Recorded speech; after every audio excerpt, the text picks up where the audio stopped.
Good afternoon and welcome. This is Spectrum Television News at 2.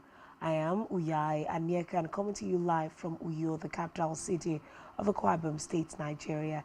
Let's take a look at the headlines. President Tinubu to launch birth, death, marriage registration portal. Senate President Akpabio warns MDAs on consequences of non-compliance with resolutions and laws. Plus, United Nations Humanitarian Office says more than 500 aid trucks entered Gaza since October 21st. We will bring you details of these stories and more in a moment.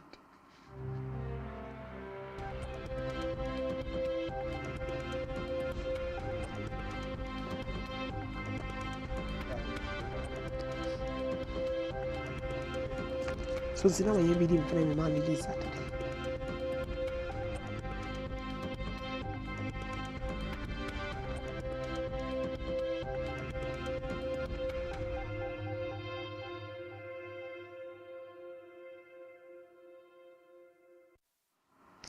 Good afternoon and thanks for joining us.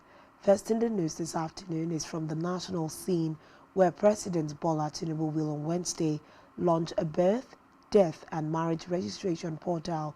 The registration system includes all civil registrations such as birth registration, stillbirth registration, birth attestation, adoption, marriage notification, divorce notification, migration and death.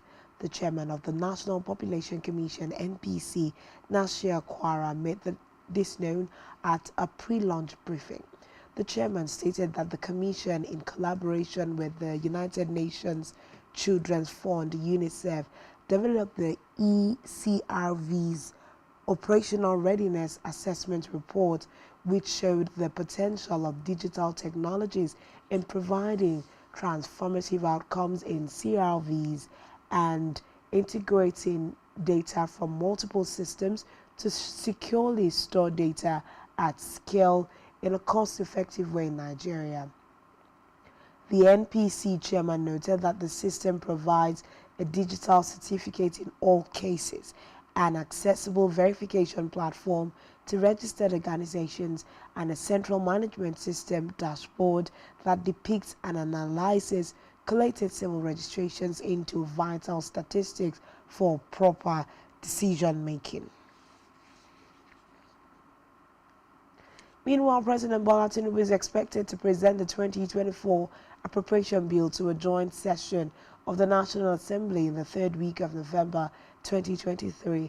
According to reports, the President will present the document to lawmakers in the week beginning November 20, 2023 to, among other things, maintain the January to December budget implementation cycle. Recall that the Federal Executive Council had on October 16 projected 26.01 trillion naira as expenses for the 2024 fiscal year. This is as it approved the medium-term expenditure framework for 2024 to 2026. The Minister of Budget and National Planning, Abubakar Bagudu, explained that the aggregate expenditure is estimated at 26.01 trillion naira for the 2024 budget, which includes statutory transfers of 1.3 trillion naira, non-debt recurrent expenditure of 10.26 trillion naira, adding that debt service is estimated at 8.25 trillion naira, as well as 7.78 trillion naira being provided for personal pension cost. Away from that, the federal government, through the Tertiary Education Trust Fund, TETFund, says it has begun to improve facilities in universities, polytechnics and colleges of education to attract international faculties and students. The Executive Secretary of TETFund, Sonny Echono, who disclosed this while receiving a team of the United Kingdom government on international education in Abuja, said priority will be given to UK institutions to foster linkages and partnerships. Echono said the collaboration will bring Nigerian institutions to international recognition, noting that TETFund is currently ranking its 253 beneficiary institutions using parameters such as how much multidisciplinary research they have been able to undertake and their degree of internationalization, among others. He added that the fund plans to bring Nigerian tertiary institutions into competitive advantage globally to ensure that Nigerian graduates are internationally recognized. In the meantime, the federal government, through the Minister of Information and National Orientation, Mohammed Malagi, has cautioned the United States mission in Nigeria and other foreign missions in the country against needless security advisories. The minister told reporters in Abuja that such advisories had far-reaching implications on the general polity as well as the country's economy. Malagi said the federal government was not resting on its oars to ensure that every inch of land and every citizen, resident and visitor in the country is secured. Recall that on November the 3rd, the United States mission alerted its citizens in the country of an elevated threat to major hotels in Nigeria's largest cities and urged its nationals to consider the information when arranging lodging or visiting major hotels in Nigeria. From the Red Chambers, the Senate President Godswill Akpabio has issued a stern warning to ministries, departments and agencies, MDAs, of government, cautioning them against non-compliance with Senate resolutions and laws. During a national workshop on legislative compliance in Abuja today, Akpabio, represented by Deputy Senate President Barry Jibrin, emphasized the Senate's commitment to upholding the rule of law. Akpabio, who emphasized the importance of MDAs adhering to Senate resolutions, stated that non-compliance with the resolutions was unacceptable as it undermined the foundation of the country's democracy.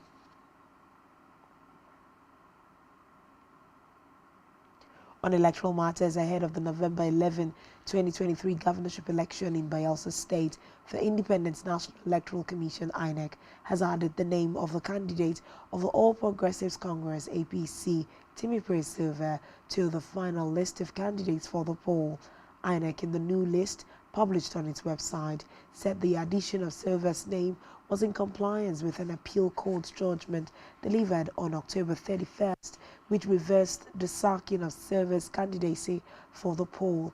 In the new, Silva's name was penciled as APC governorship candidate, while Makiva Joshua as his running mate.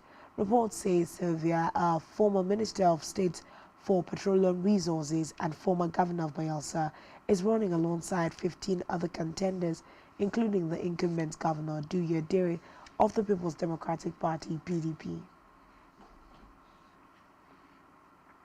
In a separate development, the National Identity Management Commission (NIMC) has advised Nigerians to report incidents of extortion or harassment during enrollment for National Identification Number (NIN) to its offices.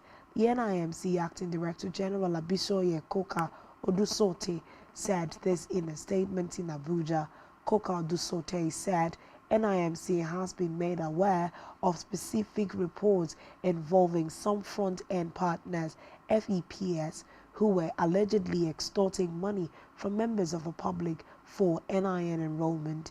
The acting DG noted that the Commission remained committed to providing a secured and universally recognized identity management system for Nigeria. She added that NIMC would not tolerate any act of extortion or harassment of citizens in enrollment centers. On the home front, Akwa Ibom State Governor Pastor Moino yesterday officially flagged off the One Project per local government initiative of his government with the inauguration of the construction of a remodeled government primary school in Ongofyong in a local government area. Speaking during the event, the governor, who reiterated that the initiative is part of his commitment to rural development, said various projects will be replicated across the 31 local government areas of the state based on their choice, stating that each project will be completed within the period of 6 months for new ones to begin across the state. According to him, the new school will be adorned with solar power, security gate and perimeter fence, headmistress and staff quarters, noting that government will also ensure the provision of school uniforms, books, and shoes for the students, stressing that the flag of the project represents the official flag of all projects that will be done in Eket Senatorial District, while similar event will be held for Uyo and Ikorekbene Senatorial District. Giving details of the remodeled school, the Commissioner for Special Duties and Ibom Deep Sea Port, Dr. Basi Okon, thanked the Governor for approving the project, noting that the new school project will include classrooms for the pupils, clinic, assembly hall, toilets, and water facilities, amongst others. Government House correspondent Jane Noir reports that in their goodwill messages, the State's Commissioner for Local Government and Chieftaincy Affairs, Frank Achibong, the paramount ruler of Eket Local Government Area, His Royal Majesty Edidem ECD Abia, and the chairman of Eket Local Government Area, Akani Yenetomi, had appreciated the governor for his commitment to the development of Eket and assured him of their unalloyed support to his government.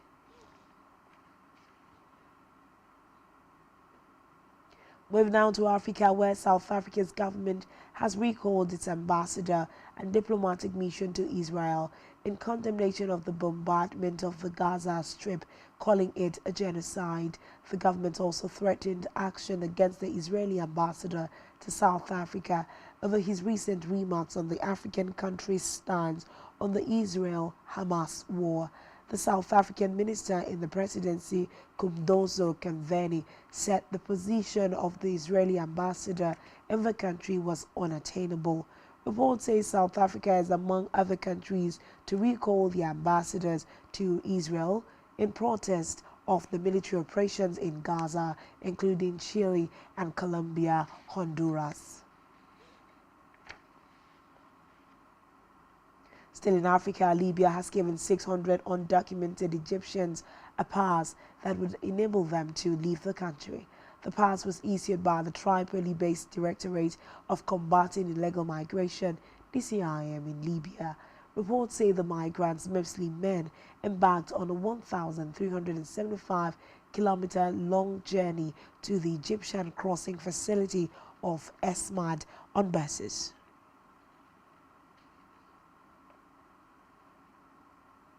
Moving now to the foreign scene, the United Nations Humanitarian Office, OCHA, has said that at least 569 aid trucks have entered Gaza since October 21st.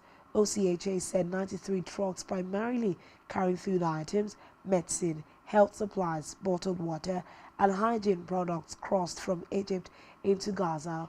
It noted that prior to the start of the hostilities, an average of 500 truckloads entered Gaza every working day. OCHA stressed that the entry of fuel is desperately needed to operate electricity generators to run life-saving equipment, but remains banned by the Israeli authorities. Still on the foreign scene, U.S. Secretary of State Anthony Blinken has arrived in Japan for a meeting of G7 foreign ministers set to seek a common line on Gaza as calls mount for a ceasefire in the Israel-Hamas war. Reports say Blinken has not made any public comment since his arrival for the 2 days of discussions in Tokyo. According to reports, the annual Group of 7 G7 summit convening in Hiroshima will also seek to project a unified response to an increasingly assertive China and the perceived threat it poses to the stability and economic security of a world already shaken by Russia's ongoing war in Ukraine.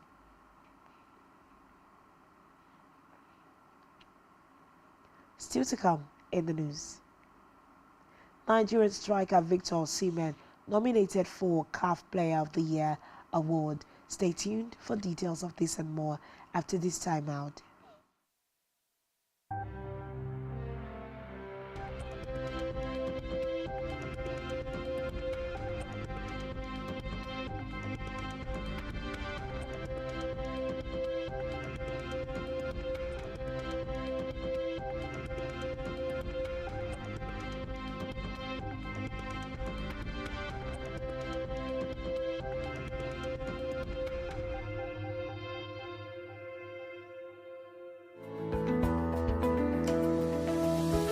Business exists only to meet the needs of the people, but there's an extra advantage if your product and services are pitched on a platform that gives you the added advantage over your competitors. For your desired return on investment and so much more, advertise on Spectrum Television, on StarTime's DTH Channel 421 and on free-to-air with a frequency of 12733. Spectrum Television, broadening your horizon.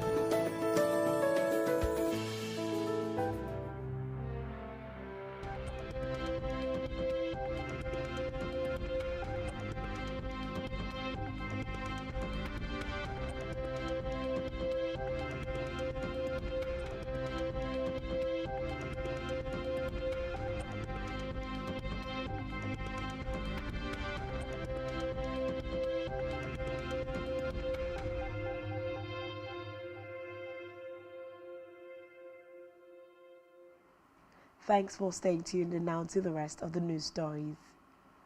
On our business news, the federal government has revealed that more than 4.3 trillion naira worth of crude oil was stolen in 7,143 pipeline vandalism cases within a period of 5 years. It disclosed this at the Nigeria International Pipeline Technology and Security Conference in Abuja with the theme Bolstering Regulations, Technology and Security for Growth.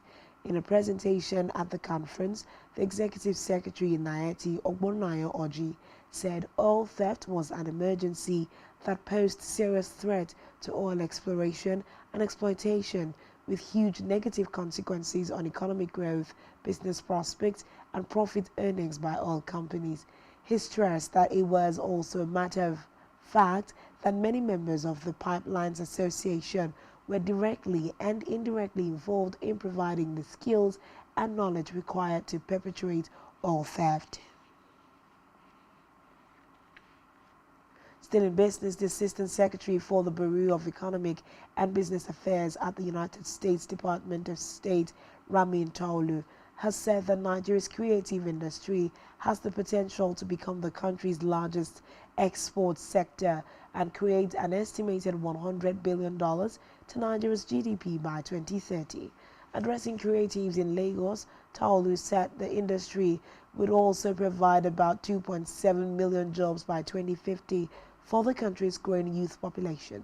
Taolu commended the remarkable growth of Nigeria's creative sector, citing burgeoning collaborations between American and Nigerian talents. He highlighted the increasing interest of American actors in Nigerian cinema and the rising trend of Nigerian music artists partnering with their American counterparts.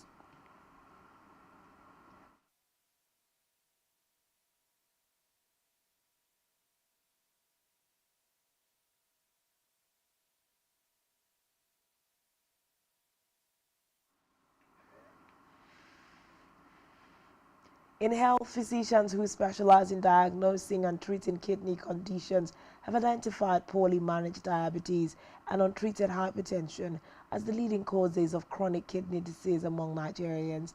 The nephrologist expressed worry at the rate young people in their productive age are increasingly coming down with chronic kidney disease, which often leads to kidney failure in its late stage, lamenting that chronic kidney disease awareness among Nigerians is very poor. The kidney specialist, who spoke in an interview with Newsmen, noted that most patients managing diabetes type 2 are unaware that kidney disease can be a complication. According to the National Kidney Foundation, chronic kidney disease includes conditions that damage one's kidneys and decrease their ability to keep the individual healthy by filtering waste from the blood.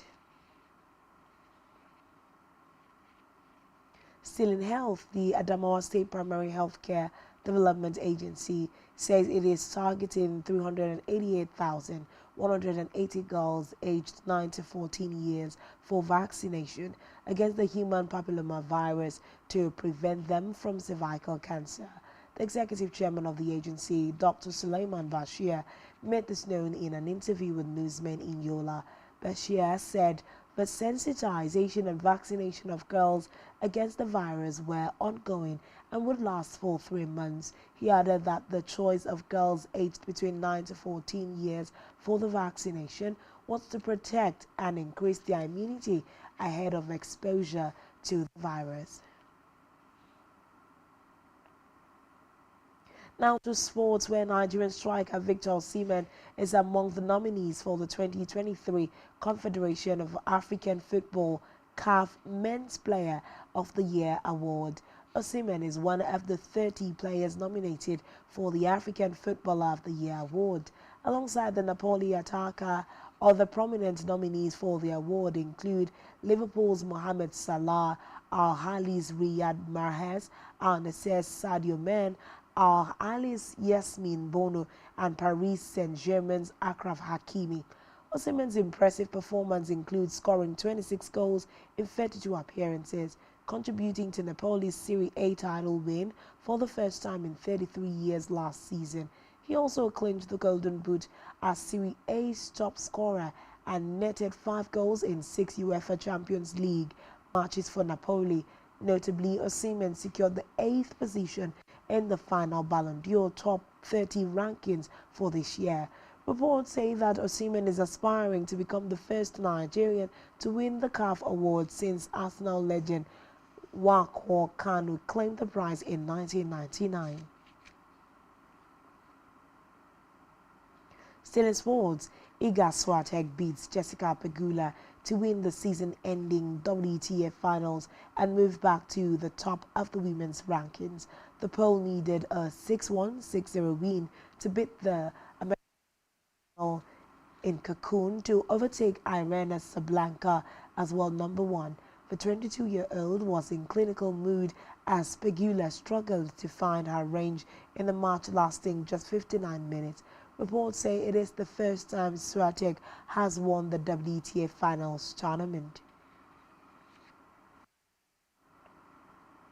On entertainment news, Irish chef Ellen Fisher is reportedly the new record holder for the longest cooking hours after he clocked in a time of 119 hours, 57 minutes, and his feat is 24 hours more than that of previous record held by Nigerian chef Hilda Bassey. Apart from the longest cooking marathon, Ellen also broke the longest baking marathon individual. He had a time of 47 hours and 21 minutes, while the previous record holder was Wendy Sander, USA, with a time of 31 hours and 16 minutes. His feat came almost 5 months after the Guinness World Record confirmed Hilda Bassey's adventurous cooking of 87 hours and 45 minutes.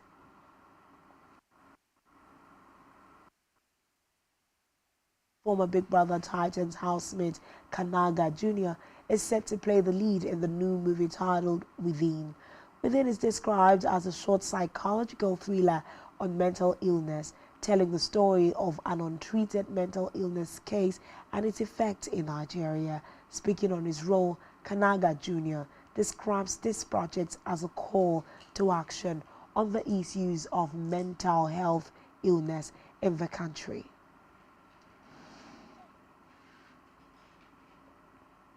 And that's all we have for you at this time. Do follow us on social media. Subscribe to our YouTube channel, all of which you can find on our website, spectrumtv.ng. This has been Spectrum Television News at 2. I am Uyai Anyek, and thanks for watching, and enjoy the rest of your day. Good afternoon.